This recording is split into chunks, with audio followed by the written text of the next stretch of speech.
Okay. Hello friends, ಇವತ್ತು ನಮ್ಮ ಜೊತೆ ಹ್ಯಾಂಡ್ ಮೇಡ್ ಚಾಕ್ಲೇಟ್ ಮೇಕರ್ಸ್ ಇದ್ದಾರೆ. ಒಂದ್ಸಲ ಅವ್ರ ಹತ್ರ ಮಾತಾಡ್ಸೋಣ.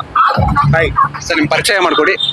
ಹಾಯ್, ನನ್ನ ಹೆಸರು ಹರ್ಷ ಅಂತೇಳಿ. ಸೊ ಇವಾಗ ಒಂದು 3-4 ಮಂತ್ಸ್ ಕೆಳಗಡೆ ಒಂದು ಚಾಕ್ಲೇಟ್ ಫ್ಯಾಕ್ಟ್ರಿ ಓಪನ್ ಮಾಡಿದ್ವಿ ಪಾಳ್ಯಲ್ಲಿ. ಸೊ ಕಂಪ್ಲೀಟ್ ಒಂದು 200+ ವೆರೈಟೀಸ್ ಡೈರೆಕ್ಟ್ ಟು ಕಸ್ಟಮರ್ಸ್ ನಾವು ಕೊಡ್ತಾ ಇದ್ದೀವಿ. ಫ್ಯಾಕ್ಟ್ರಿ ಬಂದರೆ 15% ಆಫ್ ನಡೀತಾ ಇದೆ ಇವಾಗ. So we have good responses until ನಾವು. ಟೇಸ್ಟ್ ಇವಾಗ ಗೊತ್ತಾಗ್ತಾ ಇದೆ ಜನಕ್ಕೆ.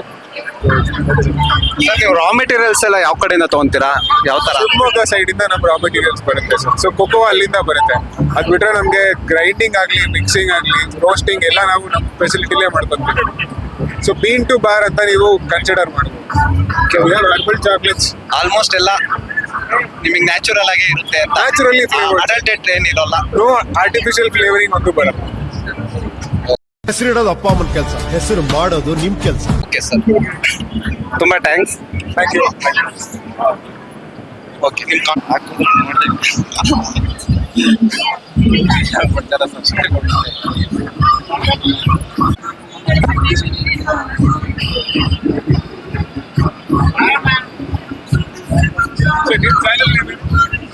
ಚಾನಲ್.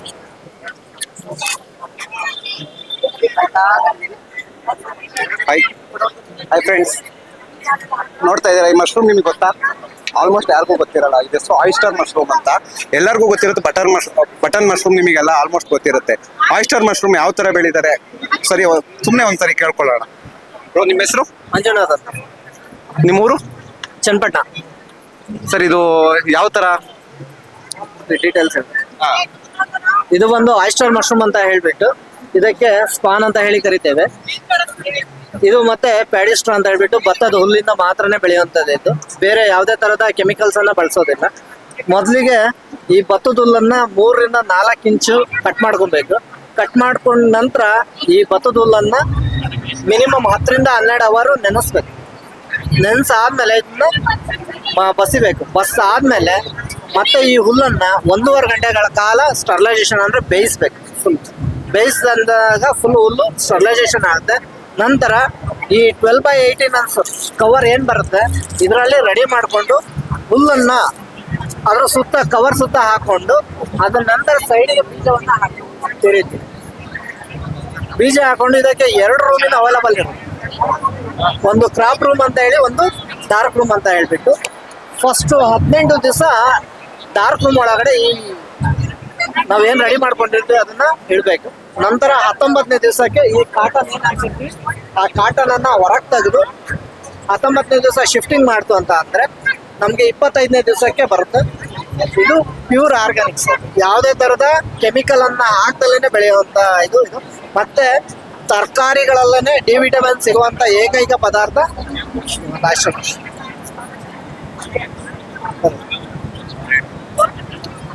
ಸರ್, ಈಗ ಇದು ಬಂದು ಲೈಫ್ ಸ್ಪ್ಯಾನ್ ಎಷ್ಟು ದಿವಸ ಇರುತ್ತೆ ಸರ್ ಇದು? ಸರ್, ಇದು ಹಾಗೆ ಇಟ್ಟರೆ ಒಂದು 2 ದಿವಸ ಇರುತ್ತೆ. ಫ್ರಿಜ್ ಅಲ್ಲಿ ಇಟ್ಕೊಂತೀನಿ ಅಂತ ಅಂದ್ರೆ 4 ದಿವಸ. ಇದು ಲೈಫ್ ಸರ್ಕಲ್ ಬಂದು ಕಡಿಮೆ, ಬಟ್ ತುಂಬಾ ಹೆಲ್ತಿ. ಸರ್, ಇದು ನೀವು ಯಾವ ತರ ಅಂದ್ರೆ ಪ್ಯಾಕೇಜಿಂಗ್ ನಿಮ್ದೇ ಇದೆಯಾ? ಯಾವ ತರ ಸರ್ ಅದು ಸೇಲ್ಸ್ ಎಲ್ಲ ಬಂದು? ಇದು ಸೇಲ್ಸ್ ನಾವು ಪ್ಯಾಕೆಟ್ ಮಾಡಿ ಸೇಲ್ ಮಾಡ್ತಾ ಇಲ್ಲ, ಎಲ್ಲ ಹೋಮ್ ಡೆಲಿವರಿ ಕೊಡ್ತಾ ಇದೀವಿ. ಮತ್ತೆ ನೇರ ಏನ್ ಕವರ್ ಬರುತ್ತೆ ಅದಕ್ಕೆ ಹಾಕ್ಬಿಟ್ಟು ವೇಯಿಂಗ್ ಮಾಡ್ಬಿಟ್ಟು ಕೊಡ್ತೀವಿ. ಫ್ರೆಂಡ್ಸ್, ಈ ತರ ಬಿಸ್ನೆಸ್ ನೀವೆಲ್ಲ ಸಪೋರ್ಟ್ ಮಾಡಿ. ವಿಟಮಿನ್ ಡಿ ಅನ್ನೋದು ತುಂಬಾ ಮುಖ್ಯ. ಈ ತರದ್ನ ನಿಮಗೆ ಮಶ್ರೂಮ್ ಅಲ್ಲಿ ಬಿಟ್ರೆ ಇನ್ನು ಯಾವುದಕ್ಕೂ ಸಿಗೋಲ್ಲ. ಈ ತರ ನೀವು ಯಾವಾಗಲೂ ಬಟನ್ ಮಶ್ರೂಮ್ ಯೂಸ್ ಮಾಡ್ತಾನೆ ಇರ್ತೀರಾ, ಆದ್ರೆ ನೀವು ಈ ತರ ಆಯಿಸ್ಟರ್ ಮಶ್ರೂಮ್ ಒಂದ್ಸಲ ಯೂಸ್ ಮಾಡಿ, ಯಾವಾಗ ಚೆನ್ನಾಗಿರುತ್ತೆ. ತುಂಬಾ ಥ್ಯಾಂಕ್ಸ್ ಸರ್.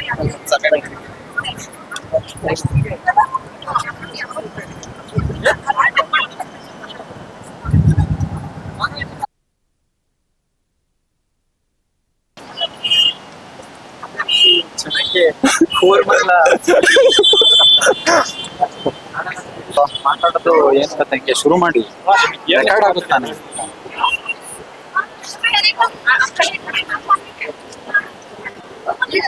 ಚಿಕ್ಕ ಹುಡುಗರ ಫೋಟೋ ಸೆಷನ್ ನಡೆಯಲಿದೆ. ದೊಡ್ಡ ಜಾಸ್ತಿ ಆಯ್ತಪ್ಪ.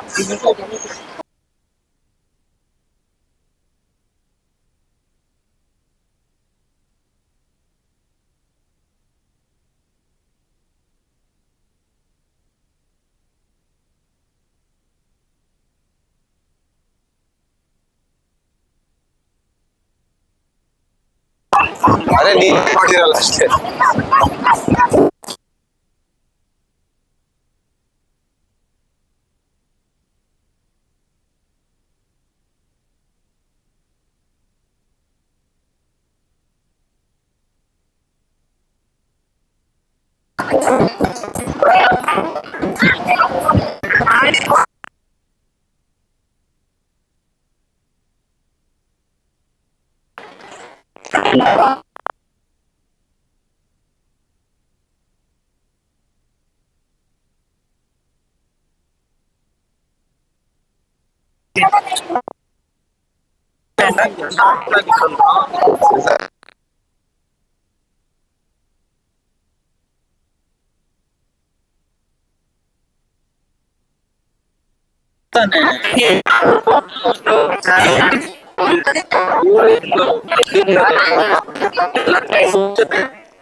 ಫೋರ್ ಮಂದ ಸ್ವಲ್ಪ ಸ್ವಲ್ಪ ಇರುತ್ತದೆ ಇಲ್ಲಿ.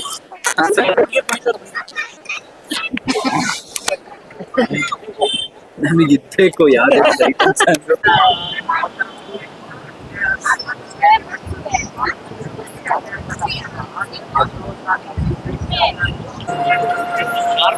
ಅಷ್ಟೇ ಐಟಿ ಬಿಟಿ ಫಿಕ್ಸ್ ಆಗ್ಬಿಡಿ, ಇಲ್ಲ ರಿಯಲ್ ಎಸ್ಟೇಟ್ ಫಿಕ್ಸ್ ಆಗ್ಬಿಡಿ. ಎಲ್ಲ ಕೃಷ್ಣ ಅಂತ ಮೇಡಮ್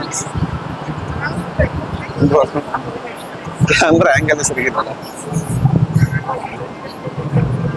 ಯಾವ್ದು ಬ್ರೋ ಇದು? ಮಾಡಲ್ ಮಾದರಿ ವಾಪಸ್ ನಡಿ. ಬ್ರೋ ಇಲ್ಲಿ ನೋಡ್ಬೇಕು.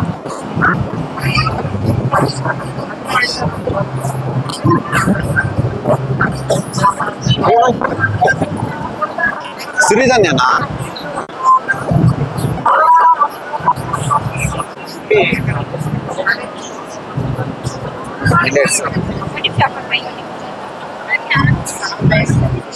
ಮೂಕಳ ಮನೆ ಹುಡುಕ್ತಾ ಇರ್ಬೇಕಾದ್ರೆ ಸಿಗ್ತಿರ್ಲಿಲ್ಲ.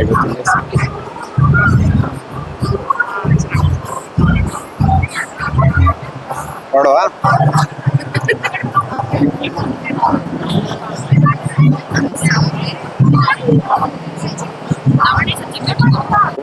ಅಂದ್ರೆ ಊರವ್ರಿಗೆಲ್ಲ ತಿನ್ಕೊಡ್ಸಿದ್ರು. ಜಾಗನೇ ಇಲ್ಲ. ಬಿಸಿ ಬಿಸಿ ಪಕೋಡ ನಿಜ ಬಿಸಿ ಇದೆ ಮಮ್ಮು. ಬಿಸಿ ಇದೆ ಅಲ್ವಾ ಬ್ರೋ? ಏನ್ ಬ್ರೋ ಎಣ್ಣೆಲ್ ಕರ್ದ ಯಾವ ಟೇಸ್ಟ್ ಇಟ್ಟರು ತಗೊಂಡು ಅಲ್ಲ, ಒಂದೇ ಸಲ ಎಣ್ಣೆಲ್ ಕರದಲ್ಲಿ ಯಾವ್ದನ್ನ ಒಳ್ಳೇದು ಮಾಡ್ತಾ ಇಲ್ವಾ? ನನ್ನ ರಾಗಿ ಮುದ್ದೆ